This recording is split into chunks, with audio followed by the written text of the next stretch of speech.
I've got this thing here, which is called, for me, it's called the circle of life.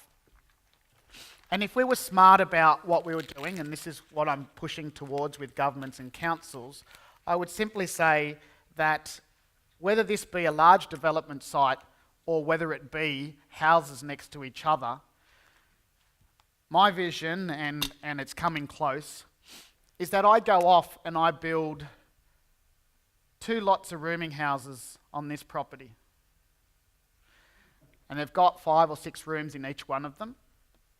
And in this house here is a Gen Y that lives there solo, got their own bathroom, comfortable living, it's reasonably affordable so they don't have to live with their parents and they move into that.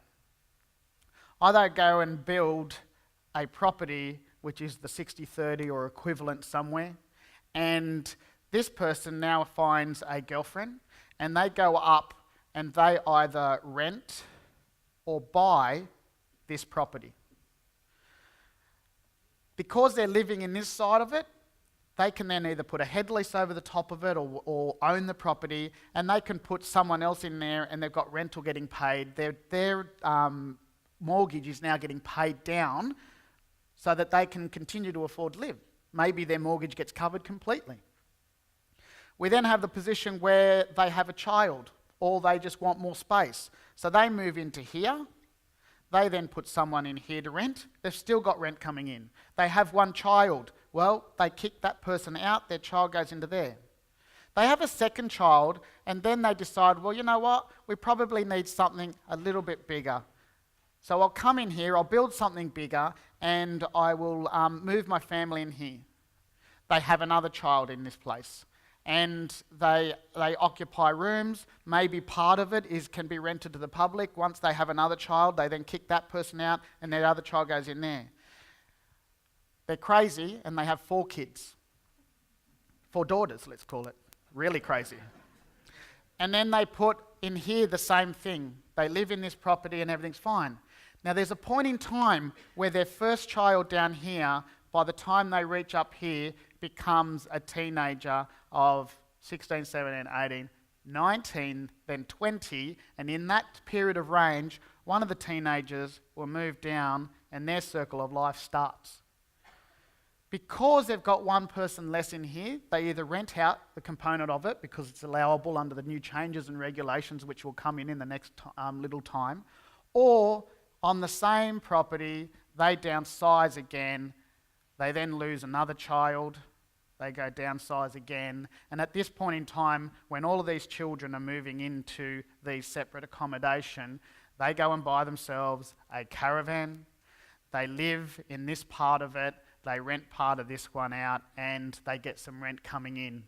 When it gets to the point where either one of the parties dies or they decide that that space is too big, they end up going and living in a rooming house.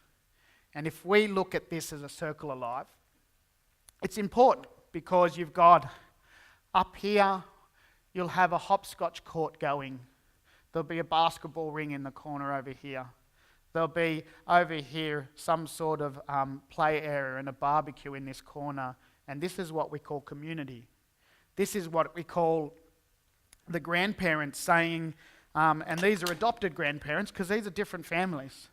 And the grandparents that are across here, or uncle and auntie, whoever, comes across to this young couple that's just had their first baby and goes, you know, I remember what it was like to have our first baby and we didn't have any time.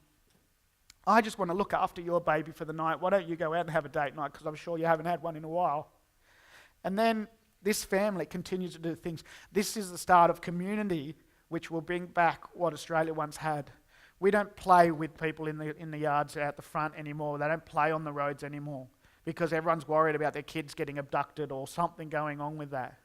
You know, and it's not fair that us as Australians, as a nation that can get on with each other quite as well as anyone else, the multicultural component of what goes on here. And if we can all work towards this, not only are we going to fix an affordability problem, but the young can start to buy property, and you as investors can also benefit out of it. And that's what the government's missing. The mum and dad investors are the answer to what we need to do to fix affordability in this country. And I hope you're on it.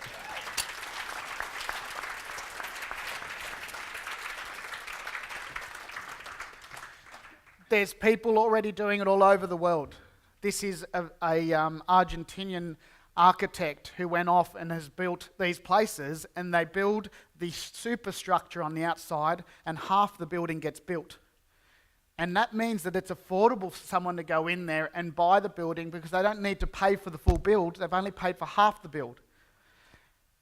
The family moves in. As they get bigger, they infill the house so that they can make their 2-bedroom. They make their 3rd bedroom or an extra living area. And that's not rocket science. It's just simple. It's really simple. And there's some great people around that are doing this. I thank Mick for what he says, but all I'm asking for everyone in this room is to think about what you can do, firstly for other people, and as a subsequent outcome, you start to earn some income out of it too. That's all I'm saying. And why? And you could have a socialist view that you say, oh no, give away all your stuff for free. If you're well off, you should just let people stay in your houses for free. Well, how can I go and do more houses if that's the case? And for all of you, if you've got more income coming in, you can go and do more affordable housing as well. You can see I get a little bit passionate at times. I'm going to give you till 11 o'clock. Please thank Mick, and we'll see you after the break. Thanks, guys.